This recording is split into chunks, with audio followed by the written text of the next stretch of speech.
Philippines is rich in natural resources and home to various species like native trees and plants.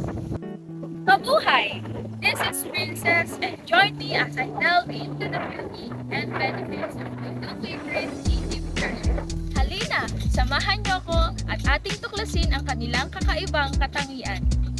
Alam mo ba kung ano ang Prochorus olitorius? It is a leafy vegetable widely cultivated in tropical and subtropical regions of the world, including the Philippines. In other words, it is called saluyot. This plant is not only notable for its culinary uses, but also for its rapid growth and hardiness, which allows it to thrive in poor soils and with minimal water. Because of this, it can reduce soil erosion and promote health of the soil through the addition of organic matter when the leaves fall and decompose.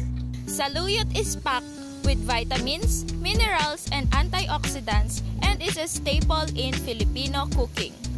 These leaves often added to stews and soups o inabraw sa Ilocano.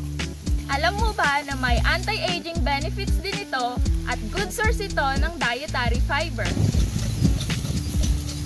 Dietary fibers helps our stomach health.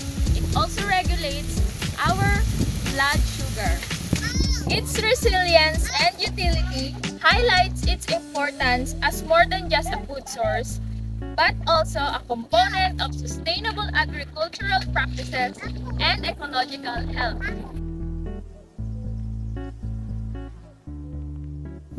Draconto melon tao or tao tree is native into Southeast Asian countries, including the Philippines. It can reach 25 to 45 meters in height. It has a massive trunk that is used by the pre-colonial Filipinos as a shelter.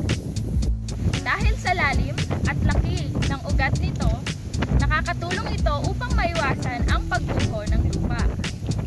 Namumunga rin ito na siyang kinakain ng bawat hayop na naninirahan sa gubat at siyang nagsasanhi ng pagkalat ng mga buto sa iba't ibang lugar o seed disposal. Dahil dito, ang tao tree is easy to propagate and perfectly used for reforestation due to its size and extensive shades it provides. I was in awe when I saw this tree in some parts of Puerto Princesa. Sayang lang dahil hindi ko ito nakuhanan ng video.